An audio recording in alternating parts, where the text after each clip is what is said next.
नोएडा का twin tower ध्वस्त हो चुका है, जमींदोज हो चुका है और सबसे ज्यादा सुकून जो है वो मिला है ट्विन टावर के ठीक 9 मीटर की दूरी पर स्थित सुपरटेक एमरल्ड कोर्ट सोसाइटी के निवासियों को। और इनकी खुशी का अंदाजा जो है आप यहीं से लगा सकते हैं कि यहां पर रेसिडेंट्स और साथ ही साथ जो आरडब्ल्यूए प्रेसिडेंट हैं वो एक दूसरे को मिठाई खिला रहे हैं। जो आप देख सकते हैं इस वक्त तस्वीरों में कि संघर्ष जो था वो 10 साल लंबा संघर्ष चला और अब जो है वो संघर्ष का परिणाम वो इतना खूबसूरत आया है कि लोग फूले नहीं समा रहे हैं। हमारे आरडब्ल्यूए प्रेसिडेंट है, साथ ही कुछ रेसिडेंट है।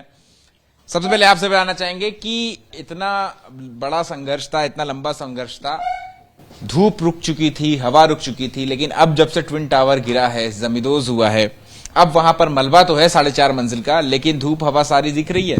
जी, मेरा जो घर था वो सिर्फ 8 मीटर की दूरी पे था, तो ट्विन टावर्स ने पूरी तरह से बंद कर रखा था। तो हम तो बहुत खुश हैं, क्योंकि जनरली जो मेरे पापा हैं, मम्मी हैं, जो भी थे, उन्हें बहुत दिक्कत होती थी। छोटे बच्चे को बहुत दिक्कत होती थी। पूरी ठंड में एक बूंद धूप नहीं आती थी, थोड़ी सी भी धूप नहीं आती। आप लेखक भी हैं, तो आपने इसके लिए अगर कुछ कविता लिखी है तो 2 लाइन अगर आप सुना सकते। जी बिल्कुल। किसे खुश करें आप किसे खफा करें, किसे खुश करें आप किसे खफा करें, चलो छुपे गद्दारों को अब देश से दफा करें। सरकारी जमी पे कैसे बनी थी ये ऊंची इमारत, सरकारी जमी पे कैसे बनी थी ये ऊंची इमारत, ऐसे सवालों पे देश मेरा आज हंसा करे। और भी आपकी कहाँ पर रहती थी, कितनी दूर पे रहती थी? मैं एस्पायर 1 में रहती हूँ। वो बिल्कुल क्लोजेस्ट तो नहीं है, बट ऑलमोस्ट 20 मीटर्स 20-50। सुकून है अब ट्विन टावर के गिरने? सुकून बहुत ज्यादा है। अभी तो बाहर देखते हैं तो ऐसा लगता है कि बारिश के टाइम पे भी ऐसा लग रहा है हमें किसी से धूप खिली हुई है, इतनी रोशनी आ रही है और सुकून डेफिनेटली है।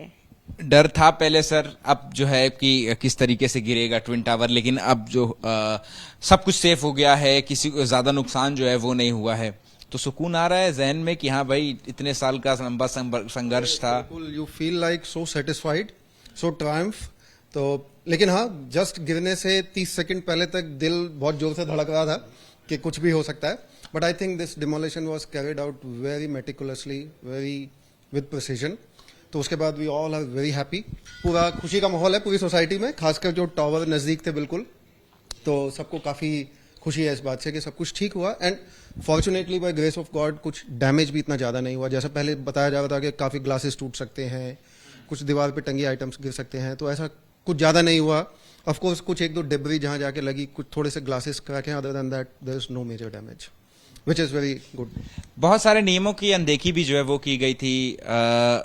11 फ्लोर की बिल्डिंग बना दी गई थी, तो आप लोगों के फ्लैट की जो है रजिस्ट्री आप लोगों ने की थी?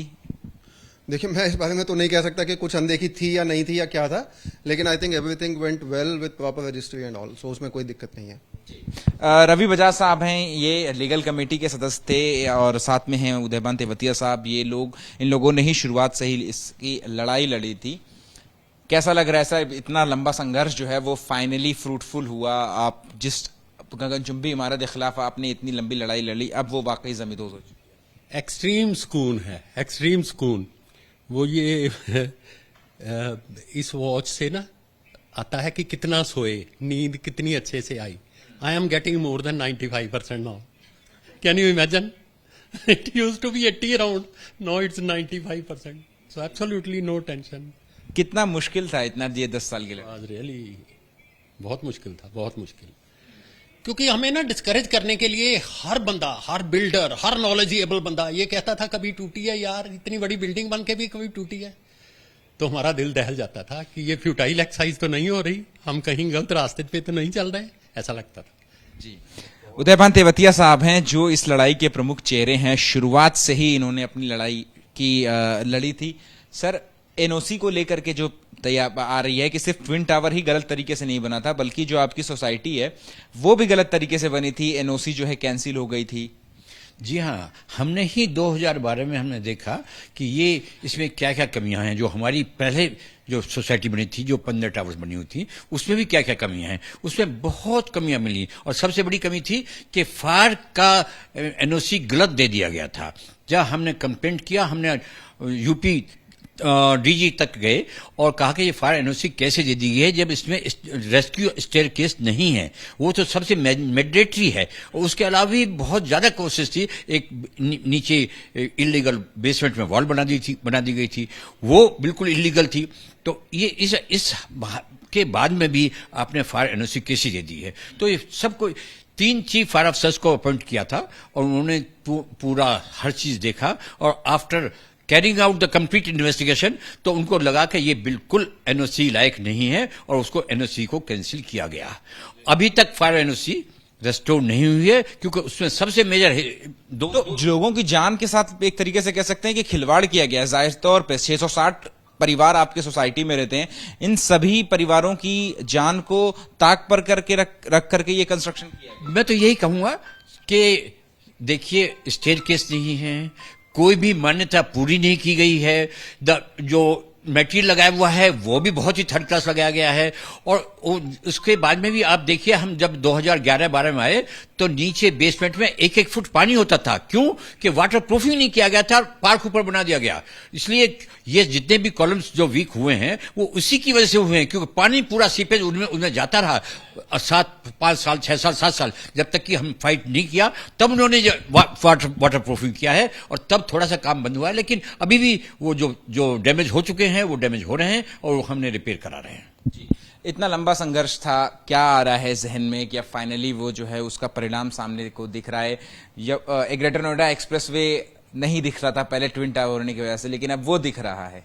बिल्कुल, जैसे कहा 10 साल लड़ाई, जितना भी पेन होता है और उसके बाद में जीत होती है तो कितना सुख मिलता है वो आप लोग समझ सकते हैं। तो उसी की तरह से 10 साल लड़ने के बाद में हम जब जीत हुई तो मैं I was having a tears in my eyes when it was declared that you have won it and the towers will be demolished. So इसलिए ये ही मेरा वो है कि जितना आप तकलीफ कर लेंगे उतना सुख मिलना चाहिए, उतना ही सुख होगा और उतना ही सुख हमें मिल रहा है। जी, शुक्रिया हमसे बात करने के लिए। तो ये हैं रेजिडेंट भी हैं साथ में हमारे साथ जो कह रहे हैं कि सुकून बहुत ज़्यादा है जहन में। साथ ही जो RWA प्रेसिडेंट है जिन्होंने इतनी लंबी लड़ाई लड़ी, सिर्फ 4 लोग थे जिन्होंने ये लड़ाई की शुरुआत करी, उनमें से एक सदस्य जो है वो अब इस दुनिया में नहीं है। लेकिन तेवतिया साहब से जैसे हमने पहले भी बात करी थी कि अगर सब कुछ ठीक रहा तो जो एक शख्स है उनकी याद में जो है उस जगह पे पार्क भी बनाने का ये लोग सोच रहे हैं। यानी कुल मिलाकर के जो 10 साल लंबी लड़ाई थी अब वो खत्म हो गई है और इन लोगों के चेहरे पे जो मुस्कान है वो फिर से वापस लौट आई है। सहयोगी मनीष उनियाल के साथ अहमद बिलाल, ABP न्यूज़, नोएडा।